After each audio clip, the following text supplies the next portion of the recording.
समस्त मातृ शक्तियों, भाई बंधुओं, सादर जय श्री कृष्ण। जया एकादशी का व्रत श्रद्धा पूर्वक, विधि पूर्वक करने से और इसकी व्रत कथा को श्रद्धा पूर्वक श्रवण करने से नीच योनि से मुक्ति मिलती है। जैसे कि भूत प्रेत पिशाच की योनि से मुक्ति मिलती है और 1000 वर्षों तक तपस्या करने के बराबर फलों की प्राप्ति हो जाती है। समस्त पापों का भी नाश होता है। तो आज आपको हम बताएंगे इस वर्ष 2023 में जया एकादशी का व्रत कब रखा जाएगा और यह व्रत आपको किस विधि से करना चाहिए। तो मित्रों, आप सभी का बहुत बहुत स्वागत है आपके अपने ही चैनल एस्ट्रो गुरुजी में। यदि आपने अभी तक हमारे चैनल को सब्सक्राइब यदि नहीं किया हो तो अभी सब्सक्राइब कर लें और बेल आइकन को अवश्य दबाएं, जिससे हमारे अगले आने वाले नए वीडियो की नोटिफिकेशन सबसे पहले आपके पास पहुंचे। आप नित्य नई नई ज्ञानवर्धक जानकारियां व नित्य का राशिफल हमारे चैनल से प्राप्त करते रहें। तो हिंदू पंचांग के अनुसार साल में कुल 24 एकादशी तिथि आती है, जिनका अपने अपने नाम के अनुसार अलग अलग महत्व होता है। लेकिन जया एकादशी बहुत ही पुण्यदायिनी मानी गई है। इस एकादशी का व्रत श्रद्धा पूर्वक करने से, इसकी व्रत कथा को श्रवण करने से नीच योनि जैसे कि भूत प्रेत पिशाच की योनि से व्यक्ति को मुक्ति मिल जाती है। तो आज आपको हम बताएंगे जया एकादशी पर सर्वार्थ सिद्धि योग के बारे में और इस दिन पूजा का समय क्या रहेगा, इस दिन किस प्रकार से पूजन आपको करना चाहिए। तो ज्योतिष शास्त्र और पंचांग के अनुसार माघ मास के शुक्ल पक्ष की एकादशी तिथि को जया एकादशी कहते हैं। इसे भीष्म एकादशी भी कहते हैं। तो एकादशी तिथि दिनांक 31 जनवरी 2023 को दिन के 11:53 से आरंभ होकर के 1 फरवरी 2023 को दोपहर 2:01 पर समाप्त होगी। तो जया एकादशी का व्रत 1 फरवरी 2023 को रखा जाएगा। तो जया एकादशी का व्रत श्रद्धा पूर्वक करने से व्यक्ति को नीच योनियों से मुक्ति मिलती है, भूत प्रेत पिशाच की योनियों से मुक्ति मिल जाती है और 1000 वर्षों तक तपस्या करने के बराबर महापुण्य फलों की प्राप्ति होती है। समस्त पापों का भी नाश हो जाता है। तो जया एकादशी पर सर्वार्थ सिद्धि योग का निर्माण भी हो रहा है। जया एकादशी के दिन दुर्लभ संयोग बन रहा है। इस दिन 1 फरवरी को जया एकादशी पर सर्वार्थ सिद्धि योग प्रातःकाल 7:11 से 2 फरवरी को रात्रि 3:22 तक सर्वार्थ सिद्धि योग रहेगा। तो ज्योतिष शास्त्र के अनुसार इस योग को बहुत ही शुभ फलकारी माना जाता है। सर्वार्थ सिद्धि योग में किए गए कार्यों में विशेष सफलता मिलती है। तो जया एकादशी की पूजा विधि इस प्रकार से है। जया एकादशी के दिन सूर्योदय से पहले उठ करके स्नान आदि करके साफ स्वच्छ वस्त्र धारण करें। फिर अपने हाथ में जल लेकर के इस व्रत का संकल्प लेवें। इसके बाद अपने देव स्थान या मंदिर को साफ स्वच्छ कर लेवें और भगवान विष्णु जी की मूर्ति या प्रतिमा को विराजित करें। इस दिन भगवान विष्णु जी और भगवान श्री कृष्ण जी का पूजन किया जाता है। विधि विधान के साथ पूजन करने के बाद व्रत कथा को पढ़ना चाहिए अथवा सुनना चाहिए और आरती करना चाहिए। तो कहते हैं कि बिना कथा और आरती के कोई भी व्रत या उपवास अधूरा माना जाता है। ध्यान रखें कि एकादशी के दिन व्रत करते समय व्यक्ति को केवल फलाहार ही ग्रहण करना चाहिए। यहाँ तक कि रात्रि के समय भी अन्न ग्रहण नहीं करना चाहिए, बल्कि अगले दिन सूर्योदय के पश्चात इस व्रत का पारण करना चाहिए। अन्न ग्रहण करने का महापाप माना जाता है। तो जया एकादशी के दिन श्रद्धा पूर्वक पूजन करने के पश्चात जया एकादशी की यह पावन व्रत कथा श्रद्धा पूर्वक श्रवण करने से धर्म अर्थ काम मोक्ष फलों की प्राप्ति होती है, वहीं नीच योनि से मुक्ति मिल जाती है। तो कथा इस प्रकार से है। धर्मराज युधिष्ठिर कहते हैं कि हे भगवान, आपने माघ मास के कृष्ण पक्ष की षटतिला एकादशी का अत्यंत सुंदर वर्णन किया है। आप स्वेदज, अंडज, उद्भिज और जरायुज चारों प्रकार के जीवों के उत्पन्न करने वाले, पालन तथा नाश करने वाले देवता हैं। अब आप कृपा करके माघ मास शुक्ल पक्ष की एकादशी का वर्णन कीजिए। इसका नाम क्या है, इसके व्रत की विधि क्या है और इसमें कौन से देवता का पूजन अर्चन किया जाता है।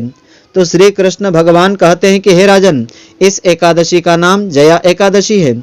इसका व्रत करने से मनुष्य ब्रह्म हत्या आदि पापों से छूट करके मोक्ष को प्राप्त कर लेता है तथा इसके प्रभाव से भूत पिशाच आदि योनियों से मुक्ति मिलती है। इस व्रत को विधि पूर्वक श्रद्धा पूर्वक करना चाहिए। अब मैं तुमसे पद्म पुराण में वर्णित इसकी महिमा की एक कथा सुनाता हूँ, जिसे तुम ध्यान पूर्वक श्रवण करो। कि देवराज इंद्र स्वर्ग में राज्य करते थे और अन्य सभी देवतागण सुखपूर्वक स्वर्ग में रहते थे। तो एक समय इंद्र अपनी इच्छा के अनुसार नंदन वन में अप्सराओं के साथ विहार कर रहे थे। वहां पर गंधर्व गान कर रहे थे।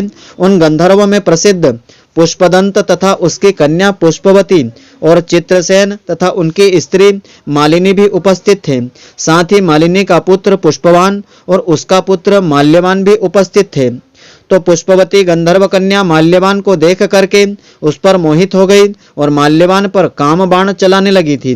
उसने अपने रूप, लावण्य और हाव भाव से माल्यवान को वश में कर लिया था। तो हे राजन, वह पुष्पवती अत्यंत सुंदरी थी। अब वे इंद्र को प्रसन्न करने के लिए गान करने लगे, परंतु परस्पर मोहित हो जाने के कारण उनका चित्त भ्रमित हो गया था। इनके ठीक प्रकार से न गाने तथा स्वर ताल ठीक नहीं होने से इंद्र इनके प्रेम को समझ गया और उन्होंने इसमें अपना अपमान समझ करके उनको श्राप दे दिया। इंद्र ने कहा कि हे मूर्खों, तुमने मेरी आज्ञा का उल्लंघन किया है, इसलिए तुम्हारा धिक्कार है। अब तुम दोनों स्त्री पुरुष के रूप में मृत्यु लोक में जा करके पिशाच के रूप को धारण करोगे और अपने कर्मों का फल भोगोगे। तो इंद्र का ऐसा श्राप सुन करके वे अत्यंत दुखी हुए और हिमालय पर्वत पर दुख पूर्वक अपना जीवन व्यतीत करने लगे।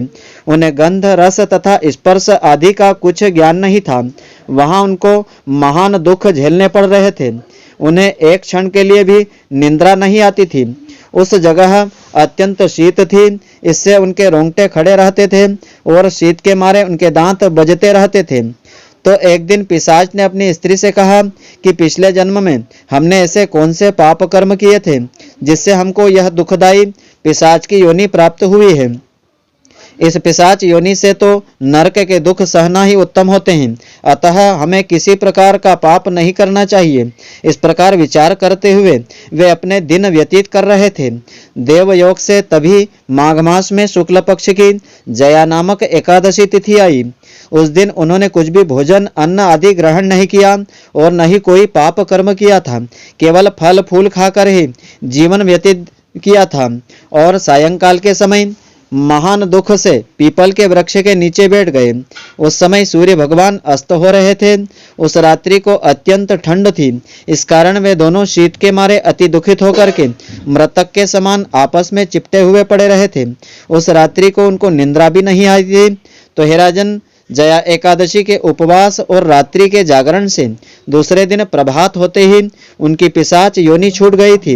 अत्यंत सुंदर गंधर्व और अप्सरा की देह धारण करके सुंदर वस्त्र आभूषणों से अलंकृत होकर के उन्होंने स्वर्गलोक को प्रस्थान किया।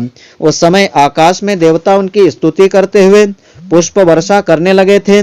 स्वर्गलोक में जाकर के इन दोनों ने देवराज इंद्र को प्रणाम किया।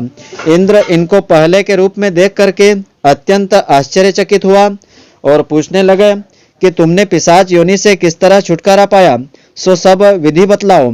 तो माल्यवान बोले कि हे देवेंद्र, भगवान विष्णु जी की कृपा और जया एकादशी के व्रत के प्रभाव से ही हमारी पिशाच देह छूट गई है। तब इंद्र बोले कि हे माल्यवान, भगवान की कृपा और एकादशी का व्रत करने से न केवल तुम्हारी पिशाच योनि छूट गई है, वरन हम लोगों के भी वंदनीय हो गए हो, क्योंकि विष्णु और शिव के भक्त हम लोगों के वंदनीय होते हैं, अतः आप लोग धन्य हैं। अब आप पुष्पवती के साथ जाकर के विहार करो। श्री कृष्ण भगवान कहते हैं कि राजा युधिष्ठिर, इस जया एकादशी के व्रत से बुरी योनि, नीच योनियां छूट जाती है। जिस मनुष्य ने इस एकादशी का व्रत श्रद्धा पूर्वक किया है, उसने मानो सब यज्ञ, सभी प्रकार के जप, दान आदि कर लिए हैं। जो मनुष्य जया एकादशी का व्रत करते हैं, वे अवश्य ही 1000 वर्षों तक स्वर्ग में वास करते हैं। तो मित्रों, आशा करता हूं कि आपको हमारी यह ज्ञानवर्धक जानकारी पसंद आई होगी। यदि आपको पसंद आई हो तो आप हमारे वीडियो को लाइक व शेयर अवश्य करें। धन्यवाद। जय श्री कृष्ण मित्रों, फिर मिलेंगे।